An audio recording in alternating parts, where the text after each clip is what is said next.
Us live to New York, where we can speak to our correspondent there, Nathan King, who's standing by at the UN headquarters. So, Nathan, Alassane Ouattara's Prime Minister Guillaume Soro says the nightmare's over, but in many ways, this is not the end, it's the beginning of more troubles. Yeah, it may be the end of the beginning, but not the beginning of the end.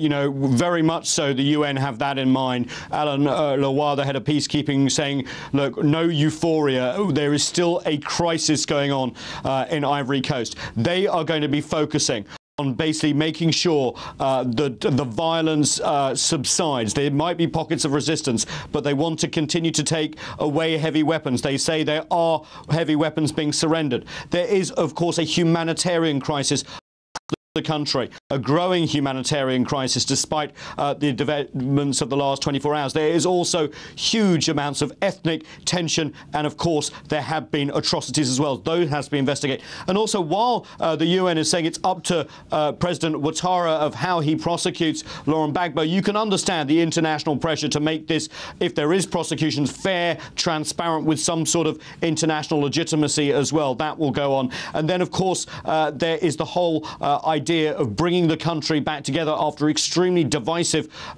election last year. Remember, UNOSI was there to implement a peace agreement as well. So there is much more work to be done. They're not resting on their laurels. There's no "we got him" moment like the Americans have with Saddam Hussein. They are pledging neutrality and saying that the work continues. And of course, Nathan, the UN's role in Ivory Coast has been criticised, hasn't it? It has been. You know, Alassane Ouattara was talking about unanimity of the Council over Resolution 1975. That is right. But I can tell you behind the scenes, a lot of diplomats, even representing countries on that Council, have been grumbling about that way that resolution was implemented. They thought the UN exceeded its mandate. They thought that they were too quick to fire and not enough pressure was being put on a political solution. And they have real questions about the word coordination between the UN and the French forces. This is a very robust peacekeeping operation. We have never seen the like of this, really, in terms of opposition to a government, maybe in Haiti with the armed gangs basically about a decade ago. But we'll have to wait and see what history says. But there's going to be a lot of post-game analysis on really how the UN deployed here. But you can sense the relief here at UNHQ that this standoff with Laurent Gbagbo, 4 months of it, is over. And there are still some questions, aren't there, Nathan, about exactly the role that the UN and indeed the French forces played today when Laurent Gbagbo was captured.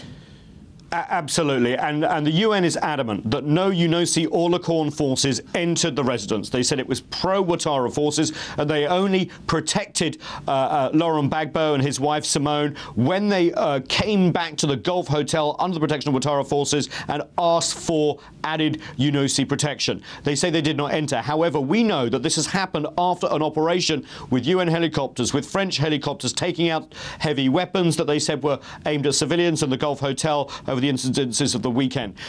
People are asking how can one follow the other without some sort of coordination. Now, there may be a perfectly legitimate answer for this, but the questions are being asked and we don't have all the details yet. All right, thanks very much for that. Nathan King, our New York correspondent, reporting there from the UN headquarters. We can now cross live to